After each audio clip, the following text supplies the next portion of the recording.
Salman F Rahman ও আনিসুল হকের 10 দিনের remand মঞ্জুর।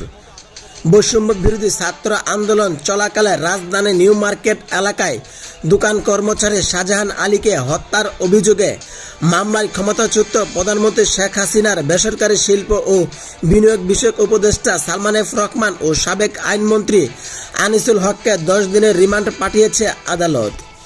আজ বুধবার সন্ধ্যা ঢাকা মেট্রোপলিটন ম্যাজিস্ট্রেট মামুনুর রশিদের আদালতে রিমান্ড শুনানি শেষে এই আদেশ দেন। এর আগে বিকেল 6টার দিকে দুজনকে আদালতে হাজির করা হয়।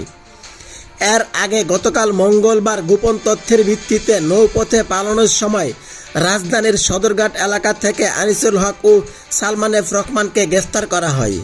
গত 16 জুলাই কোটা আন্দোলন চলাকালে রাজধানী নিউ মার্কেট এলাকায় পাপোশের দোকানের কর্মচারী শাহজাহান আলীকে হত্যার অভিযোগে তার মা আয়েশা বেগম মামলাটি দায়ের করেন।